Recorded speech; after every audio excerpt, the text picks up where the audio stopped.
इसे क्या कहते हैं? यूरिनेशन कहते हैं। इसमें और क्या कहते हैं? Elimination of urine, elimination of urine, elimination of urine.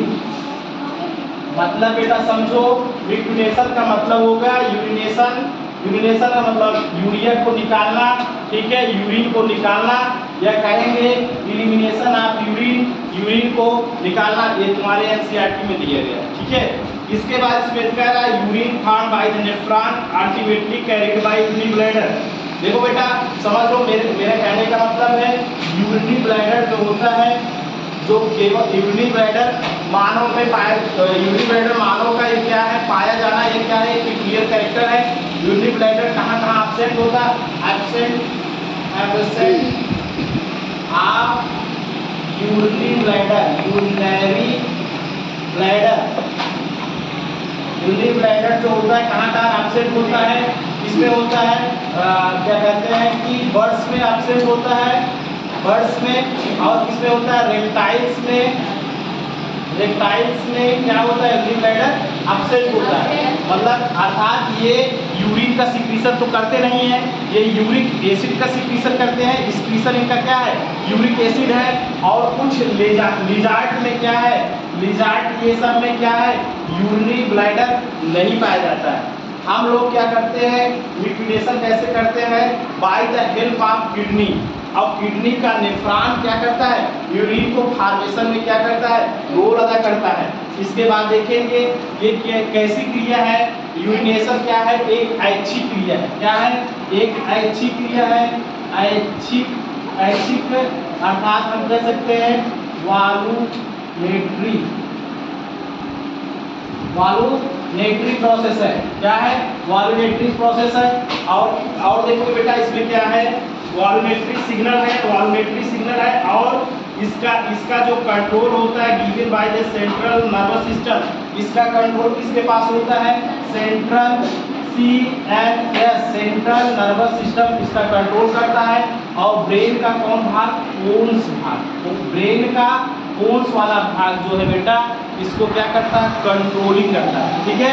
इसको क्या करता है? कंट्रोलिंग करता है, लिक्विडेशन। इसके बाद देखो this signal initiated stitching of urinary bladder. आप समझो बेटा, ये जो यूरिन होता है, यूरिन जब जैसे यूरिन क्या करता है? यूरिनरी ब्लैडर जब यूरिनरी ब्लैडर, ब्लैडर क्या होता है? फील हो जाता है, भर जाता है, फील्ड। जब फील्ड हो जाएगा यूरिनरी ब्लैडर आपका, जैसे मतलब यूरिनरी ब्लैडर जो होता है वो फील हो जाएगा, तो उसमें फील्ड हो जाएगा। फील्ड होने के बाद मान लो यूरिनरी ब्लैडर है, वह फील्ड हो जाएगा, तो ये क्या करेगा? यूरिनरी ब्लैडर क्या करेगा? फील्ड हो जाएगा, तो इसमें स्ट्रेचिंग आएगी। मतलब इसमें क्या आएगी? स्ट्रेचिंग आएगी। मतलब ये थैली है, कोई थैला में कोई चीज़ डालोगे बेटा, जैसे गुब्बारा हुआ, गुब्बारे में क्या करोगे? पानी डालोगे तो वो गुब्बारा फैलेगा। तो इसमें क्या होगी? स्ट्रेचिंग आएगी। तो स्ट्रेचिंग आएगी तो ये जो मसल्स होगी यह सूचना देती है नोटोकार्ड को, नोटोकार्ड सूचना देगा ब्रेन को, ब्रेन फिर नोटोकार्ड को सूचना देगा, नोटोकार्ड फिर यहाँ वाली मसल्स को देगा कि भैया यूरिन क्या है? बन गया है। और यूरिन को क्या करना है? स्पीड करना है। यूरिन को क्या करना है? बाहर करना है। आप देखो बेटा, इसके बाद कह रहा है कि the process of release of urine called liquidation. मतलब यूरिन को बाहर करना क्या कहलाता है? यूरिन को बाहर करना। मतलब इसकी परिभाषा जब देखोगे तो इसका डिफिनीशन देखोगे, डेफिनेशन जब आप बेटा देखोगे, इसकी डिफिनीशन होगी the process of excretion of urine is known as क्या? लिक्विडेशन या यूरिनेशन और elimination of urine. The process of elimination of urine is known as क्या? लिक्विडेशन। इसे कह सकते हो the process of elimination, elimination of urine, elimination of क्या बेटा? यूरिन इज नोन एज क्या? मिक्चुरिएशन।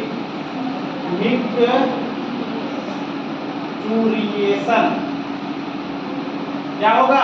लिक्विडेशन, मतलब यूरिन को बाहर निकालना क्या कहलाएगा? यूरिन को बाहर निकालना क्या कहलाएगा? लिक्विडेशन कहलाता है। इसके बाद देखो बेटा, ये क्या है? ये न्यूरल मैकेनिज्म है, मतलब इस पर जो कंट्रोल होता है नर्व के द्वारा होता है। किसके द्वारा? नर्व के द्वारा होता है, नर्व के द्वारा होता है। फिर इसके बाद एक जानते हो बेटा, एडल्ट में स्पीड कितना पर डे? एक एडल्ट व्यक्ति है, अगर एक एडल्ट व्यक्ति है, एडल्ट का मतलब जो क्या है, बच्चे से बड़ा, यानी कि 12-13 साल से ऊपर या 25-20 साल के ऊपर वाला जो है वह पर डे बेटा, पर डे 1.5 लीटर क्या करेगा? क्या करेगा? यूरिन का क्या करेगा? एक्सक्रीशन करेगा। पर डे 1 से 1.5 लीटर यूरिन का क्या करेगा? एक्सक्रीशन करेगा अपने शरीर से। एक्सक्रीशन का मतलब बाहर निकालेगा क्या? यूरिन को। और यूरिन का फॉर्मेशन कहाँ होता है? यूरिन का फॉर्मेशन किडनी में होता है। यूरिन का किडनी नहीं, यूरिन का फॉर्मेशन बेटा लीवर में होता है। यूरिन का फॉर्मेशन लीवर में होता है, और ये लीवर क्या करता है? यूरिन का फॉर्मेशन करता है। बल्कि ब्लड का प्यूरिफिकेशन किडनी में होता है। ब्लड का प्यूरिफिकेशन, ब्लड में जो अशुद्धियां हैं वह किडनी में निकाली जाती है। जैसे आयरन हुआ कोई बेटा, या अमीनो एसिड हुआ, इस सब को क्या किया जाता है? किडनी में निकाल। अभी तक आप यही जानते थे कि यूरिन का फॉर्मेशन कहाँ होता है? यूरिन का फॉर्मेशन बेटा हमारे लीवर में होता है, अर्थात यकृत में होता है। यूरिन का फॉर्मेशन कभी किडनी में नहीं होता। आप ये मत बताना कि यूरिन का फॉर्मेशन किडनी में होता है, ठीक है? किडनी में ब्लड का क्या होता है? ब्लड का जो है प्यूरिफिकेशन होता है, मतलब ब्लड में जो अशुद्धियाँ होती है ब्लड में वो निकलती हैं। वही अशुद्धियाँ फिर क्या है? यूरिन के साथ, मतलब यूरिया के साथ वही क्या है? निकलती है। बात समझ में आई? इसके बाद देखोगे बेटा, आपकी किताब में देखा है स्लाइड, यूरिन क्या होता है? यूरिन क्या है? स्लाइटली एसिडिक, इधर मत मिटा दे रहे हैं। यूरिन क्या है? स्लाइटली एसिडिक होता है। यूरिन बेटा क्या है? यूरिन कैसा होता है? यूरिन एसिडिक होता है, एसिडिक होता है। एसिडिक, इसका पीएच मान क्या होता है? ज्यादा एसिड नहीं, क्योंकि इसका एसिड का मान, इसका पीएच मान बेटा, इसका पीएच मान क्या होता है? 6 होता है। वेरी इंपॉर्टेंट, मतलब यूरिन का पीएच मान बेटा 6 होता है। अगर आपसे पूछा जाएगा यूरिन का पीएच मान कितना, तो आप बताओगे यूरिन का पीएच मान क्या होता है? 6 होता है, ठीक है? इसके बाद आप इसका ऑर्डर कैसा होता है? ये क्या है? मतलब एक गंध है, कैसा? गंध युक्त पदार्थ है। और फिर इसका कलर आप देखोगे, इसका कलर बेटा क्या होता है? इसका कलर कैसा होता है? कलर कैसा होता है? इसका कलर कैसा होता है? येलो होता है। यूरिन का कलर कैसा होता है? येलो होता है, क्योंकि इसमें बहुत से बेस, बहुत से एसिड, बहुत से क्या है बेटा? सोडियम आयन या पोटेशियम आयन, ये सब पदार्थ क्या है? एक्सक्रीट होते हैं। इसीलिए इसका कलर क्या है? येलो होता है। बात समझ आई? इसके बाद देखेंगे बेटा, आपकी किताब में क्या है? ऑन द एवरेज 20 से 25 से 30 gram urea distributed per day, मतलब जो यूरिन है बेटा, यूरिन है, यूरिन किससे मिलके बना है? यूरिन में बहुत सी चीजें हैं, लेकिन उसमें सबसे अधिक क्या है? यूरिया है। क्या है? यूरिया है। तो यूरिया क्या है? पर डे 20 से 30 ग्राम क्या है बेटा? यूरिया हम लोग क्या करते हैं? एक्सक्रीट करते हैं। पर डे 20 से 30 ग्राम जितना हम यूरिन, यानी कि मूत्र को हम जितना निकालते हैं बेटा, उसमें से क्या 20 से 30 ग्राम हम यूरिया को निकालते हैं। यूरिया का सूत्र है NH2CO, NH2 इसका फार्मूला है, NH2CO, यानी कि यूरिन जो होता है, मेरी बात समझो बेटा, यूरिन जो होता है, यूरिन में बहुत से तत्व होते हैं, लेकिन उसमें मुख्य तत्व क्या होता है? यूरिया होता है। और वह 20 से 30 ग्राम यूरिया को हम क्या करते हैं? एक्सक्रीट करते हैं पर डे। इतनी बात समझ में आई? पर डे कितना? 1 से 1.5 लीटर यूरिन में, 1 से 1.5 लीटर यूरिन में हम बेटा 20 से 30 ग्राम यूरिया को क्या करते हैं? एक्सक्रीट करते हैं, बाहर करते हैं। बात कितना समझ में आई? फिर आगे क्या दिया बेटा? अगर देखो, अगर किसी के यूरिया में ज्यादा ग्लूकोज निकल रहा है, तो अगर किसी के यूरिया में देखो, इधर हम मिटाते हैं, आगे बताते हैं, अगर बेटा किसी के यूरिन में मतलब समझ में आया, किसी के यूरिन में एक्सेस ऑफ ग्लूकोज, अगर किसी के यूरिन में एक्सेस ऑफ ग्लूकोज निकल रहा है, एक्सेस ऑफ ग्लूकोज कहां पर, इन यूरिन, समझ में आ रहा है बेटा ना, excess of glucose in urine, अगर किसी के पेशाब में मूत्र में ग्लूकोज की मात्रा अधिक आ रही है, उस प्रकार की बीमारी, मतलब उसे क्या, उस प्रकार की बीमारी को कहेंगे ग्लाइकोसिरिया। क्या कहेंगे, ग्लाइकोसिरिया कहेंगे। तुम्हारी किताब में दिया है ग्लाइकोसिरिया, अर्थात एक्सक्रीशन, मतलब excretion of urine, excretion of glucose, मतलब जो यूरिन आदमी एक्सक्रीट कर रहा है बेटा, उसके यूरिन में ग्लूकोज बहुत ज्यादा निकल रहा है, तो उसे हम उस बीमारी को क्या कहेंगे, ग्लाइकोसिरिया कहेंगे। उस प्रकार की अगर किसी के यूरिन में बेटा ग्लूकोज की मात्रा अधिक निकल रही है, उस बीमारी को हम क्या कहेंगे, ग्लाइकोसिरिया नामक बीमारी हो गई है।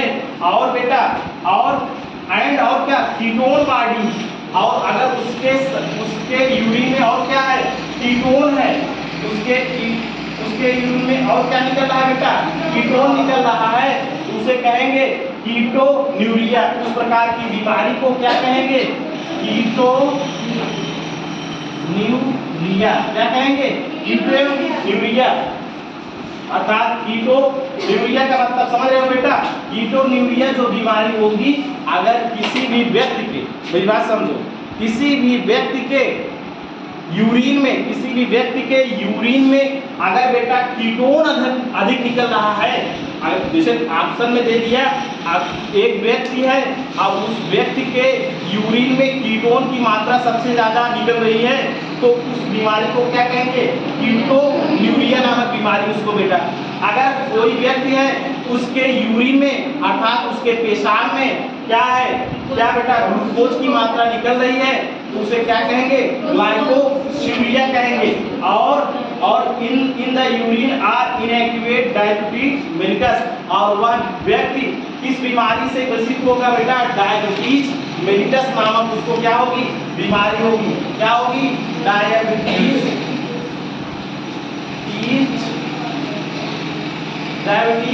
मेलिटस। और उस व्यक्ति को कौन सी बीमारी हो जाएगी बेटा, उस बीमार, अगर ऐसी कंडीशन है कि उसके यूरिन में ग्लूकोज ज्यादा निकल रहा है और कीटोन ज्यादा निकल रहा है, तो वह व्यक्ति किससे सफर कर रहा है, कौन सी बीमारी से बेटा, डायबिटीज मेलिटस नामक बीमारी से वह क्या कर रहा है, सफर कर रहा है।